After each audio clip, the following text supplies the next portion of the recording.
शुरू अल्लाह के नाम से जो नहायत मेहरबान रहम करने वाला है। अस्सलाम वालेकुम वीवर्स, आज बहुत ही गर्मा गर्म खबरें हैं और ये खबरें आज अदालतों से नहीं आई हैं बल्कि लाहौर की, पाकिस्तान की मुल्की सियासत और सियासत के साथ साथ सियासी ख़ानदानों से मुतल्लिक जो है वो ज़रा ज़्यादा है। वैसे तो मेन स्ट्रीम मीडिया के ऊपर ये खबर चल भी चुकी हुई है, लेकिन फिर भी वीलॉग में हमने भी बताना और आखिर इसकी वजूहात भी बतानी कि आखिर क्या वजूहात थी इन तमाम मुहरक़ात के पीछे।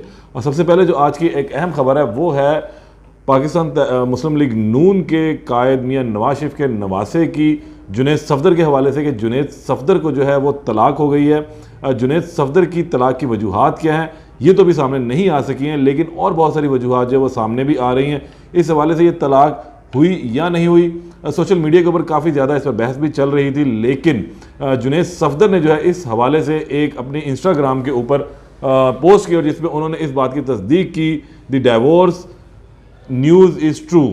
और वो हम आपको भी अपने आपकी स्क्रीन पे भी दिखाएंगे कि उन्होंने इंस्टाग्राम के ऊपर ये पोस्ट की और जिसके बाद ये तमाम इबहम ख़त्म हो चुका है कि अब जुनैद सफदर का जो खातून आयशा थी उनके साथ कोई अज़दवाजी ताल्लुक़ नहीं रहा। ये इस शादी के पस मंज़र में मैं जाऊँगा तो ये एक शादी बहुत ही लेविश किस्म की शादी थी और इस शादी में दुनिया जहान की जो है वो अनवा अक़साम के खाने भी रखे गए और इसके साथ साथ बहुत ही एक्सपेंसिव किस्म के जो है वो शाही ख़ानदान तर्ज की जो है शादी की गई। मरीम नवाज़ के ये बड़े बेटे थे और मरीम नवाज़ ने बहुत लाडों के साथ जो है वह शादी की थी और इस दोनों ख़ानदान जो है वो आपस में मिल भी गए। लेकिन आज ये अफसोसनाक खबर आई और इसके बाद जो है जुनैद सफदर ने अपनी इंस्टाग्राम की पोस्ट के ऊपर ये भी कहा कि अब इनकी इस शादी के हवाले से बात ना की जाए, उनकी प्राइवेसी को जो है वो मलहूज़ खातिर रखा जाए और बिल्कुल रखना भी चाहिए। ये ख़ानदानों का आपसी मामला होता है और क्या वजूहात होती हैं ये बहुत ही अफसोसनाक कह लें और इसके साथ ख़ानदानों के लिए बड़ी तकलीफ़ दे लम्हा होता है कि जब इस किस्म के दो ख़ानदान आपस में टूट जाते हैं। दो बंदे नहीं टूटते, दरअसल दो ख़ानदान आपस में टूट जाते हैं। और आज यही हुआ कि पाकिस्तान के दो नामवर ख़ानदानों के दरमियान जो है वो राहें उनकी बिल्कुल जुदा हो गई। मरीम नवाज़ इस शादी में जो है जिसे हम कह सकते हैं कि वो हर बंदे की मरकज़ निगाह रही, उसकी वजह ये थी कि मरीम नवाज़ ने जो है वो अपने बेटे की शादी पर बहुत ज़्यादा बनाव सिंगार किया। उन्होंने नोमी अंसारी जो पाकिस्तान के मारूफ डिज़ाइनर हैं उनसे जो है अपना ड्रेस जो बनवाए थे और इसके बाद तमाम जो खर्चे थे वो भी बहुत ज़्यादा हद तक किए गए। मरीम नवाज़ काफ़ी खुश भी नजर आई, इसके साथ साथ जुनैद सफदर भी खुश नजर आए और इनके वालिद कैप्टन सफदर वो भी खुश थे क्योंकि उनके ख़ानदान के अंदर एक अरसे के बाद जो है एक खुशी का मौका आया था। गुज़िश्ता 5 सालों के दरमियान शरीफ ख़ानदान ने बहुत सारे मसाइब देखे, अदालतों के चक्कर लगाए, जेलों की सोबतें काटी, इल्ज़ामात इनके ऊपर बहुत ज़्यादा लगे जिसके बाद उनके घर में खुशी थी और इस खुशी को उन्होंने भरपूर इंजॉय भी किया। लेकिन बदकिस्मती से अक्टूबर का जो सूरज है वो उन लोगों के लिए कुछ अच्छा नवीद देकर नहीं आया और अब इन दो ख़ानदानों के दरमियान दूरियां हो चुकी। ये तो एक सियासी ख़ानदान के दो सियासी ख़ानदान हम बल्कि कहेंगे उनकी अलहदगी की खबरें थी, लेकिन इसके साथ साथ एक अहम खबर भी है कि पाकिस्तान मुस्लिम लीग नून के कायद मियां नवाज शरीफ लंदन से चल पड़े हैं। अब वो लंदन से चले हैं और उनका पहला पड़ाव जो है वो सऊदी अरब में हुआ है। आज उन्होंने माशाअल्लाह से उम्रे की सआदत भी हासिल की है। उनके साथ उनके बेटे हुसैन नवाज़ भी हैं, उनके सिक्योरिटी का अमला भी है और वो फुटेज भी आप देख सकते हैं कि हम आप स्क्रीन के ऊपर कि वो इस टाइम जो है हरम के अंदर बैठे हुए और उम्रा अदा उन्होंने कर भी लिया। ये ख़ास तौर पर आज वो निकले लंदन से और अब उनका पहला पड़ाव जो है वो सऊदी अरब में। सऊदी अरब में ये कहा जा रहा है कि वो आला हुकाम से जो शाही ख़ानदान के हैं उनसे मुलाकातें करेंगे और कोशिश ये की गई है और पैगाम भी भिजवाया गया है कि MBS से मोहम्मद बिन सलमान से भी जो है उनकी मुलाकात हो जाए। लेकिन अभी तक इस हवाले से कुछ कंफर्म नहीं किया गया है कि मोहम्मद बिन सलमान से जो उनकी मुलाकात अपने इस पड़ाव के दरमियान होगी या नहीं होगी। लेकिन अब इनका अगला पड़ाव जो है वो मुत्तहिदा अरब अमारात में होगा, जहाँ ये मुख्तलिफ रियासतों के अंदर ठहरेंगे और कहा गया है कि जो वहाँ की ताजर बरादरी है, वहाँ की पाकिस्तान कम्यूनिटी है, उनसे इनकी मुलाकातें होंगी और उसके बाद जो है ये 21 तारीख को पाकिस्तान के लिए रवाना होंगे। लेकिन इस सियासी सूरत हाल के अंदर मंजरनामा जो है वो एकदम जो है बदलता भी जा रहा है और उसकी सबसे बड़ी वजह यह है कि एक रोज़ कबल सुप्रीम कोर्ट का जो फैसला आया है उसने बहुत ज़्यादा असरअंदाज किया क्योंकि मुस्लिम लीग नून ये चाह रही थी कि मियां नवाज शरीफ जब पाकिस्तान आए तो वो वजारत उज़्मा की कुर्सी संभालें और यही बयानियाँ लेकर मुस्लिम लीग नून जो है वो मैदान में उतरी भी थी। मरीम नवाज़ ने, शहबाज शरीफ ने अपने जलसे जुलूस भी किए उनके अंदर भी एक बयान है कि मियाँ नवाज शरीफ जो है वो तारीकी ख़त्म करने के लिए आ रहे हैं, मईशत को संभालने के लिए आ रहे हैं। मियाँ नवाज शरीफ वो वाहिद सियासतदान है जिन्होंने मोटरवे बनाई, एटमी धमाके किए, अंधेरों से निकाल कर पाकिस्तान को जो वो रोशनियों में डाला, दहशत गर्दी का खात्मा किया। ये तमाम वो बयानिए थे जो नवाज शरीफ से मंसूब किए गए थे, और अब आने वाले इलेक्शन में मुस्लिम लीग नून जो है इन्हीं बयानियों को साथ लेकर चलने वाली थी। लेकिन गुज़िश्ता रोज़ सुप्रीम कोर्ट के इस फैसले ने इस तमाम बयानिए के ऊपर जो है 80% जो है वो पानी फेर दिया, क्योंकि इस कानून के बन जाने के बाद और सुप्रीम कोर्ट से वैलिडिटी हो जाने के बाद जो है अब मियाँ नवाज शरीफ को जो ताहयात नाअहली थी वो ख़त्म नहीं हुई। अब वो ताहयात जो नाअहली है वो बरकरार है, जिसके बाद अब मियाँ नवाज शरीफ का इलेक्शन में हिस्सा लेना तो जो है वो नामुमकिन हो चुका है, क्योंकि सुप्रीम कोर्ट के 15 रुकनी बेंच ने जो फुल कोर्ट इजलास था उसके बाद इसकी समाअत भी की और फिर ये फैसला दिया कि जो पार्लियामान ने जो कानून बनाया वो बिल्कुल दुरुस्त है, और इसकी कुछ शिकों को जो है वो कलअदम करार दिया गया, बाकी शिकों को जो है वो मान भी लिया गया, और ये कहा गया कि ये कानून बिल्कुल ठीक है। अब इसको ख़त्म करने के लिए जो रेशो सामने आई है उससे तकरीबन 2 से 3 ऊपर नीचे जब हालात होंगे, फिगर 2-3 के फ़र्क में आएगा, तब ही ये कानून दोबारा ख़त्म हो सकेगा। लेकिन उस वक्त तक जो है पाकिस्तान मुस्लिम लीग नून के लिए अच्छी खबर नहीं थी कि अब मियाँ नवाज शरीफ इलेक्शन में हिस्सा ले पाएंगे या नहीं ले पाएंगे।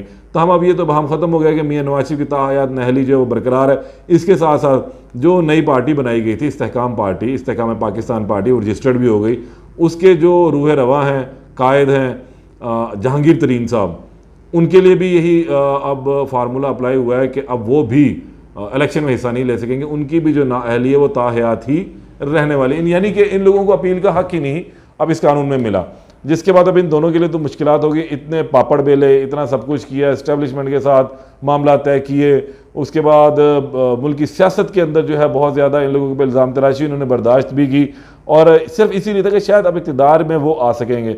लेकिन किस्मत ने साथ एक मरतबा फिर ना दिया, ना शरीफ ख़ानदान का दिया, ना तरीन ख़ानदान का दिया, और अब इन दोनों की जो है नाअहली बरकरार है। अब इसके बरअक्स अगर हम देखते हैं तो पाकिस्तान तहरीक इंसाफ के चेयरमैन इमरान खान, उनके लिए ज़रूर खुशखबरी हैं। वो बहुत खुश हैं कि कम अज़ कम जो है अब शरीफ ख़ानदान के जो बानी हैं, इस टाइम हेड हैं, वो तो इलेक्शन के अंदर नहीं रहे। और दूसरी जानिब जो उनके मुखालफिन में से थे जहांगीर तरीन साहब, वो भी इलेक्शन से आउट हो गए। गो कि इमरान खान खुद भी इलेक्शन से आउट हैं, लेकिन वो ताहयात नाअहल नहीं है, उसके ऊपर भी अभी मुमकिन है कि उनकी सज़ा मअतल होती है, ख़त्म ही हो जाती है। मअतल तो खैर अभी है, अगर बिल्कुल ही ख़त्म हो गई तो वो फिर इलेक्शन के अंदर कूद पड़ेंगे और वज़ारत उज़्मा के उम्मीदवार भी होंगे। तो अभी तहरीक इंसाफ के पास तो कम अज़ कम अभी एक चांस मौजूद है, लेकिन शरीफ ख़ानदान की उम्मीदों पर पानी फिर चुका हुआ है। अब शरीफ ख़ानदान के मुमकिना उम्मीदवार कौन होंगे अगर इलेक्शन होते हैं, तो इसका मतलब है कि फिर शहबाज शरीफ ही मुस्लिम लीग नून के मुमकिना उम्मीदवार होंगे, वही वज़ारत उज़्मा की दौड़ में शामिल भी होंगे। क्योंकि शरीफ ख़ानदान का एक तो वतीरा ये रहा है कि उन्होंने अपने ख़ानदान से बाहर जो है वज़ारत उज़्मा हो, ये वज़ारत आला हो, वो नहीं निकाली। और इन्हीं सब चीज़ों को लेकर शाहिद खाकान अब्बासी, मुफ्ता इस्माइल समेत जो दीगर लोग हैं उनके दरमियान जो है ये चपकलिश रही, और वो पार्टी से अलहदा भी हो गए। मरीम नवाज़ के सख्त बयानिए ने जो है उनको दूर हटने पर मजबूर भी किया, और शायद उन्होंने ये भी कहा कि हमें इज़्ज़त नहीं दी गई, पार्टी के दरीना कारकुन हैं, पार्टी के लिए कुर्बानी है, और हर तरह के हमने सोबतें बर्दाश्त की हैं, इल्ज़ामात बर्दाश्त किए हैं, अदालतों के चक्कर लगाए हैं, जेलों की सैर भी की है, तो हमें अब जो है इस दौड़ में शामिल होना चाहिए। लेकिन शरीफ ख़ानदान ने उनको उस रेस में शामिल नहीं किया, और ख़ुद ही इस रेस में जो भागते रहे अपने ही लोगों के साथ। लेकिन इस दफ़ा शायद किस्मत ने उनके फिर एक मरतबा साथ नहीं दिया, और शरीफ ख़ानदान के जो बानी हैं मियाँ नवाज शरीफ साहब, वो इस दौड़ से फ़िलहाल बाहर हो चुके हैं। आने वाले दिनों में अब क्या सिनेरियो बनने जा रहा है वो मैं आपको थोड़ा सा बताता चलूँ कि हालात अब यकसर बदल रहे हैं, और नई से नई चाल जो है वो सियासत की बिसात के ऊपर खेली जा रही है। इस तमाम सिनेरियो में जो एक अहम रोल है वो है ज़रदारी साहब का। ज़रदारी साहब इस टाइम बिल्कुल खामोशी रख के बैठे हुए हैं। पिछले दिनों वो लाहौर आए और आके इससे मिल, उससे मुल, उससे जाल, ये कुछ करके चले गए। अब क्योंकि ज़रदारी साहब जो है शतरंज के बड़े, जो सियासी शतरंज है उसके बड़े अच्छे खिलाड़ी हैं, चेक एंड मेट उन्हें देना बहुत अच्छे तरीके से आता है। और अब देखना यह है कि अब वो कौन सी चाल चलने वाले हैं, क्योंकि पीडीएम में रहते हुए तो वो उनके साथ थे, पीपल्स पार्टी नवाज शरीफ के साथ थी, लेकिन अब मियाँ नवाज शरीफ की जो हदायत कह लें या शहबाज शरीफ की स्ट्रेटजी कह लें कि उन्होंने फौरी तौर पर इस वक्त मौलाना फजल रहमान की तरफ हाथ बढ़ा दिया है और उनके साथ अलाइंस करने जा रहे हैं आने वाले इलेक्शन में, जो पता नहीं होने हैं या नहीं होने। लेकिन अब देखना यह है कि इस तमाम सूरत हाल में कौन किस तरह बैठता है। इलेक्शन अनाउंस होंगे तो कौन किससे गठजोड़ करेगा। दूसरी एक अहम खबर भी हम आपको बताते चलें इस हवाले से कि पाकिस्तान तहरीक इंसाफ ने लाहौर हाईकोर्ट में दरख्वास्त दायर कर रखी थी, जिस पर उन्होंने कहा था कि वो बरयानी वाला जलसा नहीं करेंगे। उन्होंने खैर तनकीद का निशाना बनाया। आज उनके जो तर्जमान थे वो लाहौर हाईकोर्ट आए हुए थे और उनका कहना था कि तमाम सियासी जमातें जो हैं वो छोटे बड़े जलसे कर रही हैं, तो तहरीक इंसाफ को भी जलसों की इजाज़त होनी चाहिए। और इसलिए जो तहरीक इंसाफ ने 15 तारीख को लाहौर के लिबर्टी गोल चक्कर के ऊपर एक बड़े जलसे का एहतमाम किया और उन्होंने साथ चैलेंज भी किया कि जनाब हम ना तो बिरयानियाँ देंगे, ना कोरमा देंगे, ना मोटरसाइकिल होंडा मोटरसाइकिलें जो हैं वो देंगे आने के लिए या लोगों को लाने के लिए, ना ही टिकटों को लालच देंगे। हमारी पार्टी, हमारा कारकुन बिरयानी भी नहीं खाने के लिए आएगा, ना बिरयानी साथ लाएगा। तो आप हमें एक दफ़ा इजाज़त तो दें, फिर हम नून लीग को बताते हैं कि जलसा किसे कहते हैं। क्योंकि अब भी हमारी तमाम क़यादत अंदर भी है, लेकिन इसके बावजूद हमारे कारकुन हमारी कॉल के ऊपर जो बाहर निकलेंगे और इस जलसे को भरपूर कामयाब बनाएंगे। अब अगर हम माजी के अंदर जाएं तो उनका बयानिया काफ़ी हद तक दुरुस्त भी है कि मियाँ नवाज शरीफ हों, उनके जलसे बड़े ज़रूर होते थे लेकिन वो हमेशा बिरयानी से मंसूब रहे। लेकिन इसके बरक्स हमने इमरान खान के जलसे देखे, लाहौर में उन्होंने जितने जलसे किए वो एक से बढ़कर एक किया। इसमें सबसे अहम बड़ा जलसा था रमज़ान में, कि रमज़ान में उन्होंने जलसा किया और लोग रोज़े की हालत में वहाँ मौजूद रहे। अच्छी खासी गर्मी थी, लोग वहाँ मौजूद रहे और इंतज़ार करते रहे। और मगरिब की नमाज के बाद, रोज़ा अफ्तारी के बाद इमरान खान साहब की तकरीर भी हुई। उस तकरीर को सुनने के एंड तक लोग वहाँ मौजूद रहे और खचा खच जो है वो भरा हुआ था मीनार पाकिस्तान। इसके वजह से अभी रवां हफ्ते ही मोहतरमा जो मरीम नवाज साहिबा, उन्होंने ठोकर पर जलसा किया। सोशल मीडिया कह लें या मेन स्ट्रीम मीडिया कह लें, उसके ऊपर ये बात ज़बान ज़दोआम रही कि ये जलसा कम वलीमे का फंक्शन ज़्यादा था। गोल टेबलें लगाई गई थी, बड़ा आओ भगत थी, अच्छा खाना दिया गया था। उस तमाम चीज़ों को रख के जो है वो मामलात को सुधारा गया था और उसकी कुछ टेक्निकल तरीके से इस तरह की जगह बनाई गई थी कि वो जलसा भरपूर नजर आए। हमने भी जब अपने ज़राए से मुख्तलिफ़ जगहों से चेक किया और उसको देखा भी, तो कहा गया कि लोगों की गैदरिंग ज़रूर थी लेकिन वो बिरयानी खाने के लिए और कोरमा खाने के लिए आए थे, वो लोग जलसा अटेंड करने के लिए नहीं आए थे। तो इस वक्त यहाँ सूरत हाल ये चल रही है। दूसरी एक अहम डेवलपमेंट और भी हुई कि 5 अक्टूबर को एक FIR दर्ज की गई जब साबिक वज़ीर-ए-आज़म मियाँ शहबाज शरीफ अपने हल्के के दौरे पर निकले। तो काहना के करीब कुछ जो उस हल्के के लोग थे, नाराज़ लोग थे, उन्होंने एहतजाज किया, मियाँ साहब की गाड़ी को रोका। वो सोशल मीडिया पे फुटेज काफ़ी ज़्यादा चलती रही और जिसके बाद मियाँ साहब को वहाँ से जाना भी पड़ा। अगले दिन मियाँ साहब ने तमाम लोगों को अपने घर बुलवा लिया। वो जो नाराज़ लोग थे, कायदीन थे, उनसे मुलाकातें की, उसके बाद बात रफा दफ़ा हो गई। लेकिन गुज़िश्ता रोज़ एक FIR सामने, जिसमें पुलिस ने अपनी मुद्दत में एक मुकदमा दर्ज कर दिया कि एक हमारी जो गार थी वो खड़ी हुई थी काना के पास, कुछ मुश्तिल लोग आए, 3 अफराद उसमें शामिल थे, उन्होंने लोगों को हजूम का इकट्ठा किया और सड़क ब्लॉक कर दी, पुलिस ने मुज़ाहमत की और ये तमाम सूरत हाल बना के एक FIR दे दी गई, जिसमें 90 के करीब नामालूम अफराद को जो शामिल भी किया गया। कल ये मीडिया के ऊपर खबर भागी और भागती ही चली गई। जिसके बाद आज मरीम औरंगज़ेब साहिबा का एक तरदीदी बयान सामने आया है कि ये जो FIR है ये मुस्लिम लीग नून के खिलाफ एक प्रोपेगेंडे की सूरत इख्तियार कर रही है और ये प्रोपेगेंडा किया जा रहा है। मियाँ साहब ने ना तो कोई FIR दर्ज करवाई और इवन जब ये FIR दर्ज हुई तो मियाँ साहब ने जो है पुलिस हुकाम की सरजनिश की। मुझे नहीं मालूम किस कैपेसिटी में कर सकते थे वो सरजनिश, क्योंकि पुलिस का तो काम है लॉ एंड ऑर्डर को बरकरार रखना। तो उन्होंने सरजनिश की और FIR वापस हो गई। मतलब एक के बाद एक ब्लंडर जो है नून लीग मारने से बाज नहीं आती है। पता नहीं क्यों कि इस किस्म के बयान दाग दिए जाते हैं जिनका हकीकत से ताल्लुक नहीं होता। मान लिया प्रोटोकॉल दिया जाता है, मियाँ साहब की इज्जत करते हैं, पुलिस ने FIR दे दी, अपनी खाना पूरी की, साथ में जनाब वो मियाँ साहब के कहने पर FIR सील भी कर दी गई या ख़त्म कर दी गई। तो ब्लंडर इस तरह के ना मारें कि मियाँ साहब के कहने पर FIR ख़त्म हुई।